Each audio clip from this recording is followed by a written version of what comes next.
Hi. It is a slightly warm November afternoon, and I am going to be talking about Deltarune.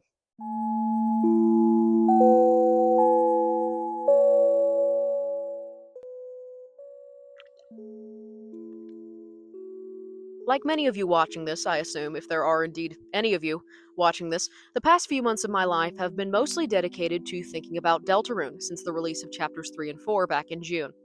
Of course, I could heap praise on the new chapters for hours. I could talk to you about how great the development of Susie is, or how rich the world building has become, or how everyone wants to have sex with that walking television. But what struck me the most about the new chapters is how they continue the weird route that began in chapter 2. It's primarily because of how the weird route is developing in these newest chapters that I would say Deltarune is one, already better than Undertale, which I know is controversial, and two, probably the deepest, pretend those are air quotes, deepest game I've ever played. And also my favorite. It has become my favorite game of all time, and it takes a hell of a lot to beat out Minecraft. But the rich, dark story that Toby Fox weaves in Deltarune's Weird Route, one that tackles identity, free will, abuse, and gender, has done just that. Let's dive in. Let's establish briefly the key characters in Deltarune's Weird Route, Chris and Noelle. Chris is the protagonist, of course. They're non binary, despite what some of you think. They're controlled by the soul, who is controlled by the player, and Chris is conscious of that fact. And they are generally treated like an outcast by most of Hometown, presumably literally because of their human identity and a town full of monsters, but symbolically for their non binary identity. Noelle, meanwhile, is basically a supporting character, at least so far, in the normal route, but essentially serves as a deuteragonist in the weird route. She's a girl, and very traditionally feminine at that, and quite obviously lesbian. She is obsessed with Susie, like obsessed with her. She would readily let Susie beat her up, although you could probably say the same about Chris. Chris and Noelle's relationship is a little complicated. They were close childhood friends, but have since drifted apart, likely due to their families avoiding each other after whatever happened to Des. That being said, Noelle and Chris are consistently nice to each other and have become good friends again throughout the events of the normal route. In the weird route, they do not do that. In the weird route, you, and yes, I mean you, the player, control Chris and manipulate Noelle into committing mindless violence with the excuse of making her stronger. And this excuse isn't a lie. Noelle does become stronger, significantly so, throughout Chapter 2. Eventually, you purchase an item known as the Thorn Ring and force Noelle to wear it. It increases her attack and makes casting spells less costly, but physically hurts her. The in game description for the Thorn Ring is as follows: Wearer takes damage from pain, reduces the tension point cost of ice spells. Noelle says nothing when you equip it to her, though. This violence culminates in you forcing Noelle to cast Snowgrave on Birdley, someone who, despite being an antagonist, is not evil and is Noelle's friend. The spell encases him in ice, and when we see him later on in the hospital, he appears to be in a coma, but it's unclear whether he's ever going to wake up. The Weird Route essentially takes a break during Chapter 3 so you can play minigames with the hot TV, and resumes during Chapter 4. We see that, at some point, not under control of the player, Chris took the thorn ring off of Noelle's finger and tried to convince her it was all a dream. The pain, the getting stronger, the freezing your classmate in ice, just a nightmare. At this point, you can abandon the route, but in order to continue it, you must force the thorn ring, a literal thorn in the light world, onto Noelle's finger. Later, Chris receives a call from Carol, Noelle's mother, saying that Noelle is excited to go to the festival with Chris tomorrow. By the end of the chapter, it is clear that Chris's attempt to free Noelle from our control has failed, and we once again have her under our thumb. Alright, that's a literal recap of events. From now on, we're going to be diving into subtext. And if you struggle to understand the difference between me saying something literally happened in the text and me saying something happened symbolically, please, I beg of you, go elsewhere. There are other worlds than these. Also, remember this is just my opinion. If you think this is a stupid reading of the Weird Route, by all means, post your counter argument. I'd like to hear it. Everyone gets something a little different out of fiction, so just keep that in mind. And yes, I did get some of these ideas from other video essays and posts online, but primarily this is just what occurred to me after hours thinking about the game. Okay, let's go. The Weird Route symbolically forces two characters into a heteronormative marriage. It showcases the psychological horror that comes as a result of forcing queer youth into a cisgender and heterosexual lifestyle. It also wrestles with the toxically masculine and abusive idea that strength and power are more important than anything else. Well, I've got to back up those claims. Let's start by zooming in on the Weird Route in Chapter 2. The player, controlling Chris, buys the Thorn Ring and gives it to Noelle. This is symbolic of proposal.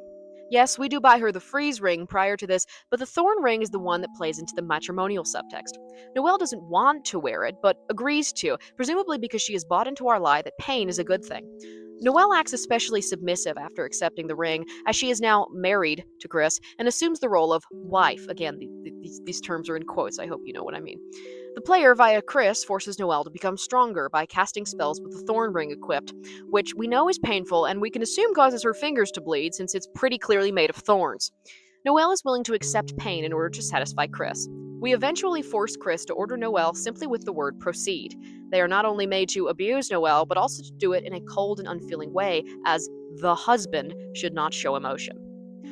I understand the husband might sound a little ridiculous, being that Chris is non binary, but I use that term consciously because they aren't just symbolically Noelle's spouse in the weird route, they are symbolically Noelle's husband. Chris's non binary identity is subtextually erased in the weird route because they are forced into the role of an abusive husband. We force Noelle into this marriage and control her every action. We make her commit violence, and by doing so, we embody a kind of abusive and distinctly masculine mindset that says women should bow before a cold, domineering husband and do whatever they say, despite consequences. Noelle's lesbian identity is additionally erased in the weird route by preventing her sapphic connection with Susie and instead forcing her into the role of submissive wife in the symbolically heteronormative marriage to Chris.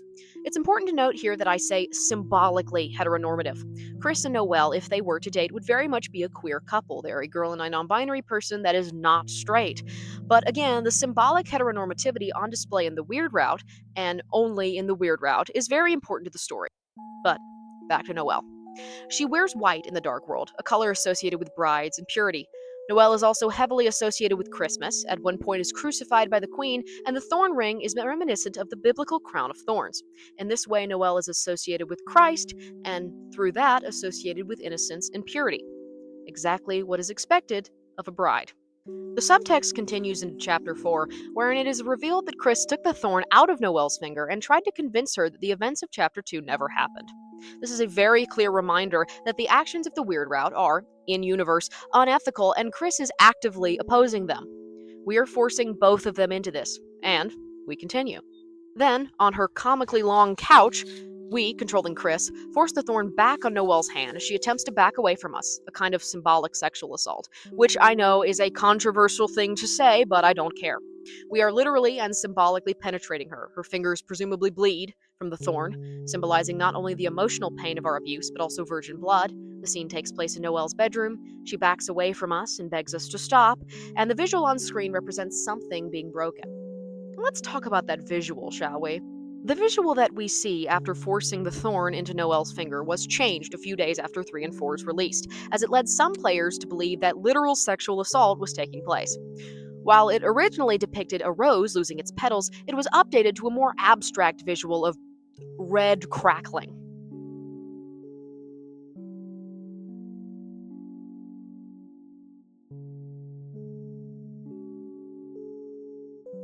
I understand why Mr. Fox decided to change this, as it's important people don't get the wrong idea about what is actually happening in the story. That being said, I don't think the fact that people interpreted this as being representative of sexual assault is some kind of huge mistake on Fox's part. That's not literally what's happening, but I do think it's intentionally reminiscent of that. Once again, and I cannot stress this enough, there is no literal rape happening in this scene. All that literally, textually happened is that we, via Chris, put the thorn in Noelle's finger. But the thorn scene in chapter 4 is just a part of the symbolic abuse in the greater marriage metaphor of the Weird Route. It's worth noting that Noelle is, in a way, literally losing her innocence, not necessarily in a sexual way, but she is no longer innocent in that she has lost her youthful joy and kindness and is forced to cause harm when she submits to us. Noelle has worn the thorn ring before chapter 4, but we can think of that, the original equipping, as symbolizing proposal and marriage. In chapter 4, the second time she equips the thorn, we can understand it as a symbolic forced consummation.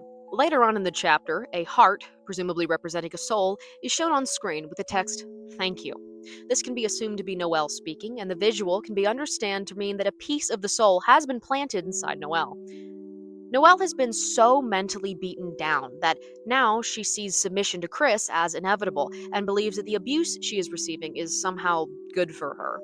On a subtextual level, the soul inside Noelle symbolizes pregnancy, as she is literally growing something inside her as a direct result of the thorns scene.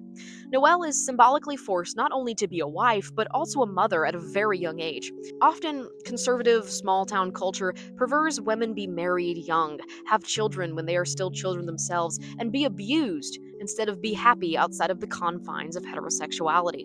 Likewise, this culture also prefers men to be abusive and sexually aggressive rather than non masculine and non heterosexual.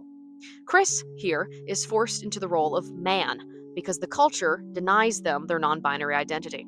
Looking at the subtext of the Weird Route allows us to make predictions about how the story will develop in the future. The soul being placed inside Noelle implies that she may become playable later on in the round. Based on how unpredictable and unique Deltarune is, I see this as completely possible. Since the placement of the soul inside Noelle symbolizes pregnancy, and the Weird Route is all about criticizing extreme conservative social norms, I think Noelle incubating the soul will seriously harm her physically and mentally, but the player, via Chris, will make sure that the soul continues to grow anyway. A woman's safety and well being is often viewed as less important than the safety and well being of her unborn child. Women are disposable outside of serving the patriarchy and producing offspring.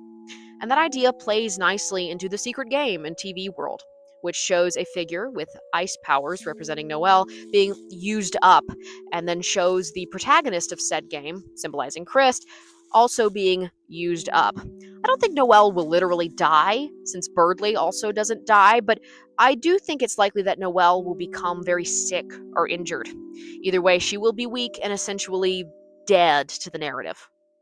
I just said essentially, but I think that's funny, so I'm going to leave it in. Remember that Chris isn't responsible for anything they've done, as they are being directly controlled by the player, us. This abusive husband is technically us. When Chris is used up, which may mean sickness or death, I find it more likely that Chris will die than Noelle, although of course that's just speculation. They'll no longer serve as the archetype of the abusive husband and will instead just be another victim of the player's abuse. You could also see this as commentary on how the patriarchal norms that promote abuse in the long run leave men unhappy and unfulfilled as well. They are also used up to further a ridiculous binary. In conclusion, the Weird Route of Deltarune showcases the absolute worst outcomes of forced heteronormativity.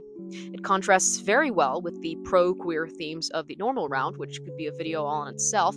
The Weird Route challenges us to think about how dangerous societal norms can be when taken to their furthest extremes. Patriarchal expectations lead men to chase power and strength above kindness and happiness, and lead women to be subservient to these men, even when it requires them to endure suffering and abuse. Young people, especially LGBT plus youth, don't deserve to be forced into these roles of husband and wife, or even male or female.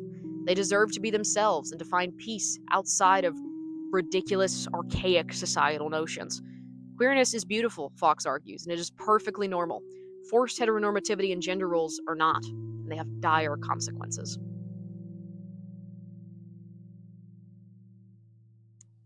Thank you for listening, and stay determined.